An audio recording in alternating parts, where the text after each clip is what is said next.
لیکن سړی هغه نظام هغې ته هم هغه ګوري.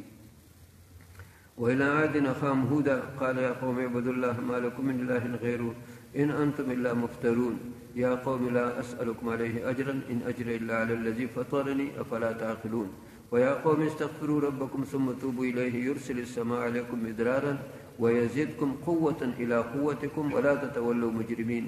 اے قوم د خپل رب دغه استغفار هغه غواړئ او الله ته رجوع کوئ.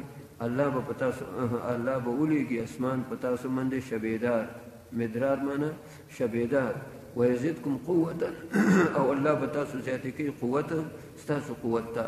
یعنی مطلب دا چې نور به تاسو هغه چې دی نو زیاتې کوي د افرادو په لحاظ سره، د نورو چې دی نو د مادیاتو په لحاظ سره. او ولا تتولوا مجرمین. د امام حسن رضی الله تعالی عنه هغه یو ځل حضرت امیر معاویه رضی الله تعالی عنه مجلس ته لاړ. هغه ځای کې د هغه یو نوکر یو دفتر سړی و. نو هغه امام حسن رضی الله تعالی عنه هغه ته ووایي چې جی ما ته دعا چې دی نو وکړه، ګڼ عمر وشو، ما دغه کړی دا واده کړی ولې زما چې دی نو اولاد هغه نه کېږي.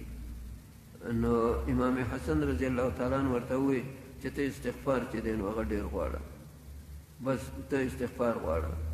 نو هغه دغه ورد هغه چې دی نو شروع کړ د استغفار. نو دې پورې چې هغه به په یوې ورځ کې په زرګونو ځله چې دی نو استغفر الله هغه به چې دی نو هغه وي. نو بیا څه وخت کې اولاد یې وشو.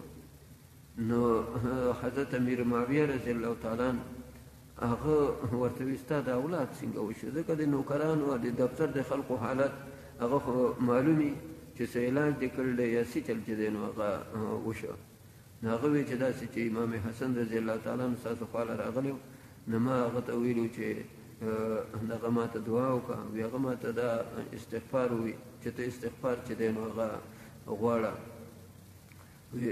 هغه وی تا ته تپوس نه کوم چې دغه د استغفار او د اولاد د دې څه جوړ دی.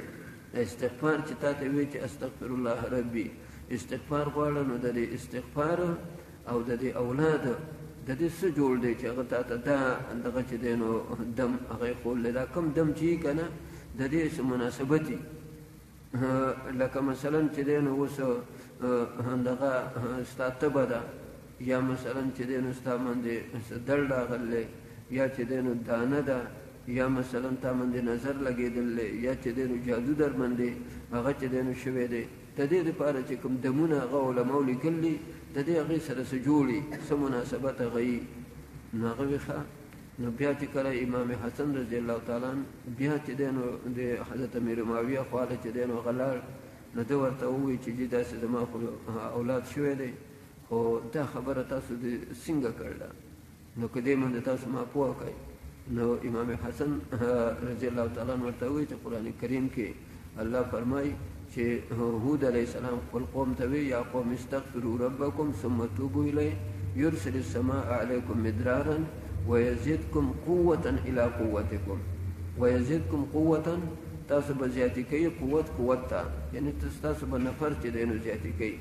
نو د استغفار دوه فایدې هغه چې دی نو شوې.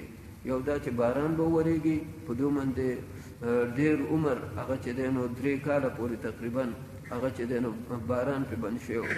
نو یو خو به باران وورېږي، د استغفار دا فایده ده. او دویم دا ده چې ستاسو نفر هغه به زیات شي. نو بیا هغې سړي بیا حضرت امیر معاویه رضی الله تعالی عنه هغه ته دا خبره هغه چې دی نو هغه وکړله چې هغه دا ووایي.